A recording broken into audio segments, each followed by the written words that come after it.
Imagine this. You wake up in the middle of the night. The room is silent. Everyone else is asleep. And yet, you feel pulled. Not by hunger, not by fear, but by something darker, softer, and harder to resist than either. Your mind already knows what you're about to do. You've done it countless times before. You tell yourself it's harmless, a release, just a way to relax.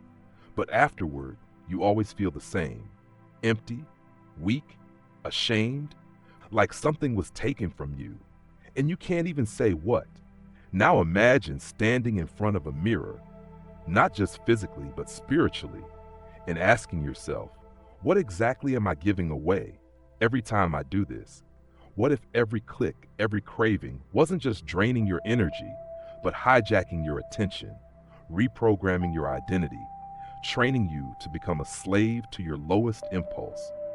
And worse, what if the people who lived 2,000 years ago already knew this trap? What if the Stoics, men of war, wisdom, and unshakable discipline, left behind ancient blueprints not just to quit, but to transform this desire into a force of strength? You think this is just about porn? It's not. This is about the war for your mind. This is about why you can't focus, why you feel tired, why your ambition fades, why your relationships crumble, why your soul quietly screams. And now, the question that changes everything. What if the very thing that feels like freedom is actually your prison? If you've ever looked in the mirror and thought, this isn't who I want to be, then stay here. Because what comes next is the philosophy that breaks the chains you never realized were on your wrists. You weren't born addicted. No child opens their eyes to the world, craving a scream, a fantasy, a hit of dopamine. It's something that happens, slowly, silently, systemically. The trap is elegant. You're told that freedom means doing what you want, whenever you want, and so you follow your desires until one day, your desires start following you. And now, you can't stop, not because you're broken, but because the world taught you to be comfortable, not free. Porn, you see, isn't just a digital addiction. It's a mirror, a brutal reflection of how we've been conditioned to seek pleasure and avoid discipline. It is the byproduct of a culture obsessed with instant gratification and allergic to virtue. The Stoics warned us. Epictetus once said, "Freedom is the only worthy goal in life. It is won by disregarding things that lie beyond our control." But most people today have surrendered control, not to a tyrant or an invader, but to their own unexamined desires. What is porn, if not the ultimate illusion of control? You press a button, you choose a fantasy, you feel powerful for a moment, but what you're really doing is feeding a beast that grows hungrier the more you indulge it, a beast that eventually starts to feed on you. Marcus Aurelius, emperor of Rome, led armies through frost and fire, but his greatest battle was internal. He wrote to himself, "You have power over your mind, not outside events.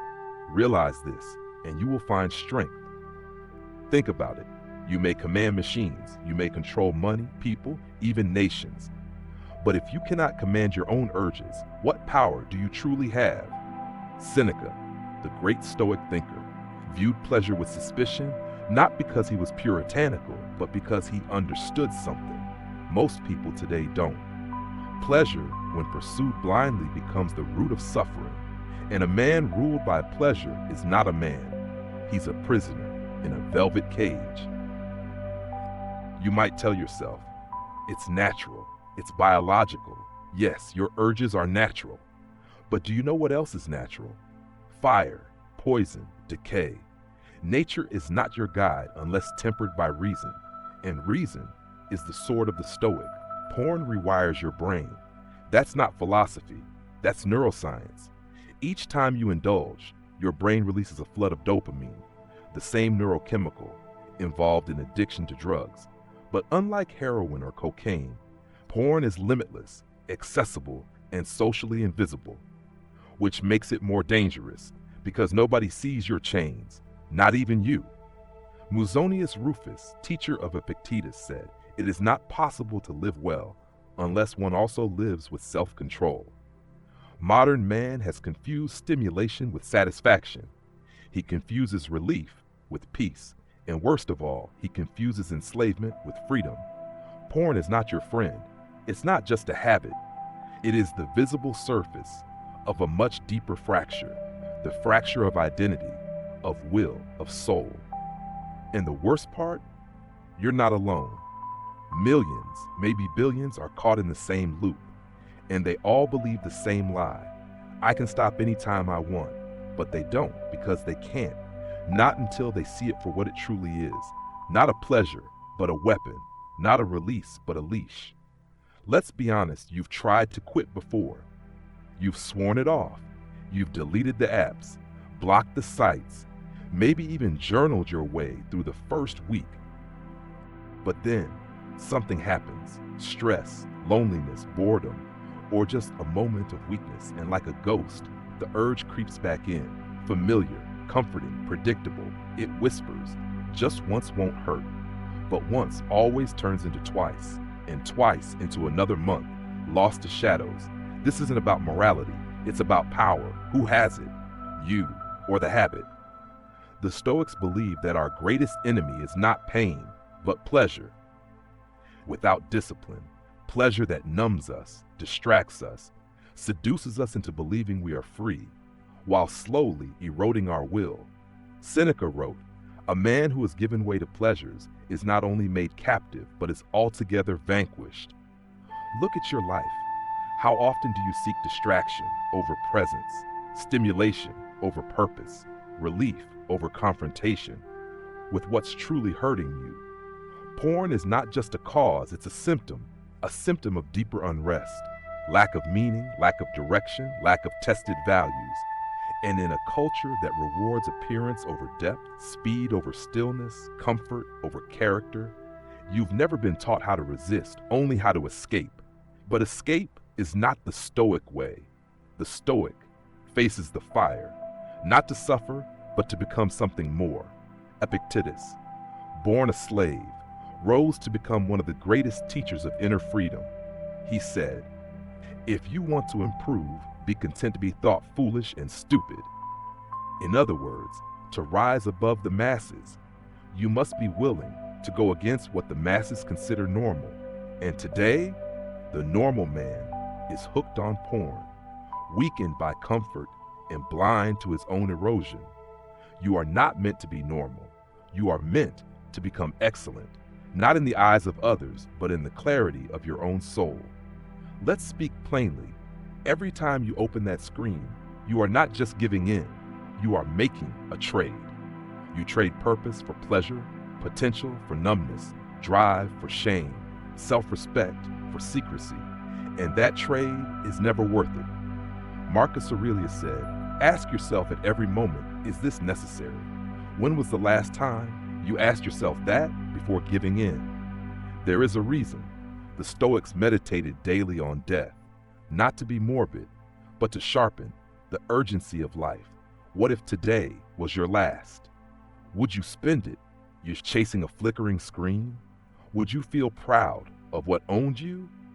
Because make no mistake, what you do repeatedly becomes who you are. And you are not here to be a vessel for your cravings. You are here to become a vessel for virtue.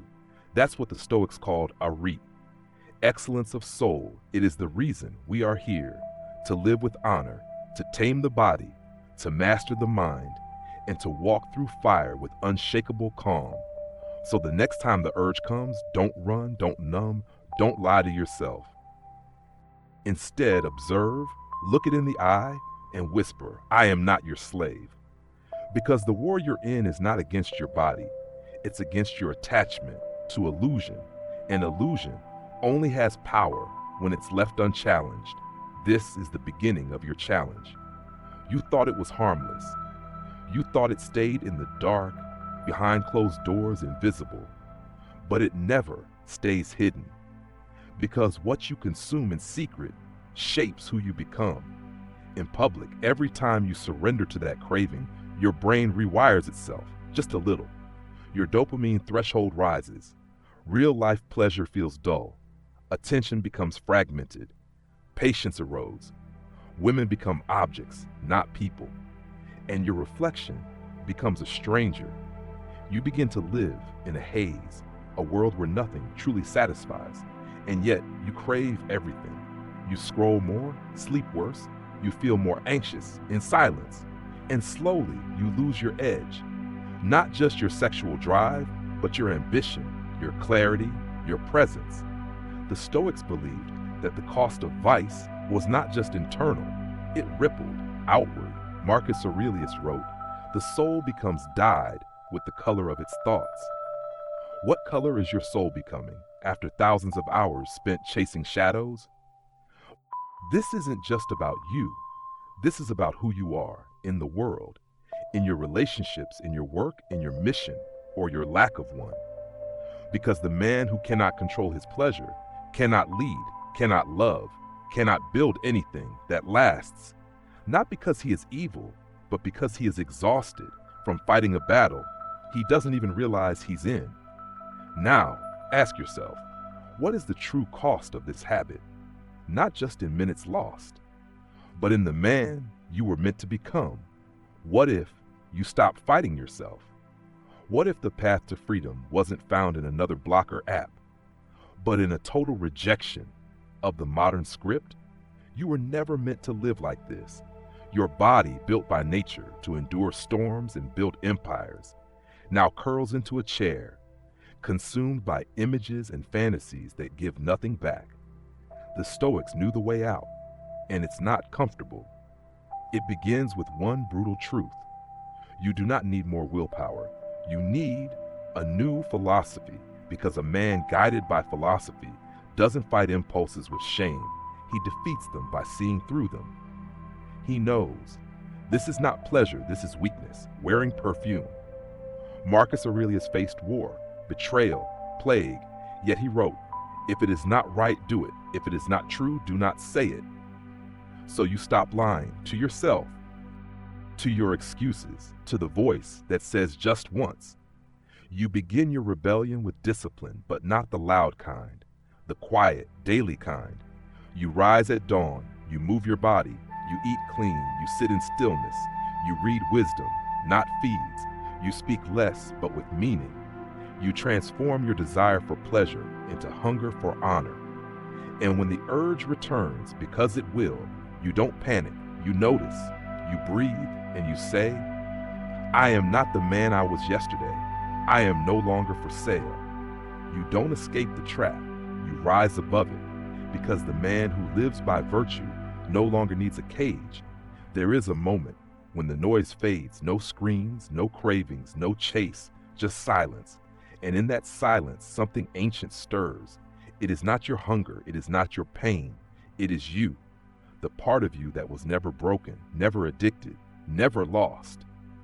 The Stoics called it reason, others call it soul, but you'll know it as clarity. Here is the truth that changes everything. You were never fighting porn, you were fighting your forgetting. Forgetting that you are not just flesh, that you are not just feeling, that your worth is not decided by your urges, but by how you respond to them. Marcus Aurelius wrote, "Waste no more time arguing what a good man should be. Be one." And you, right now, are already on that path. Not because you're perfect, but because you're awake. Awake enough to know the battle is real and noble and worth it. Because what's at stake isn't just quitting porn. It's reclaiming your soul, your edge, your presence in the world. So when the voice returns, as it always will, let it come and let it find you, standing still, eyes clear, like a Stoic. You are not here to chase pleasure. You are here to build strength, to embody truth, to remember who you are. And that is how you finally become free.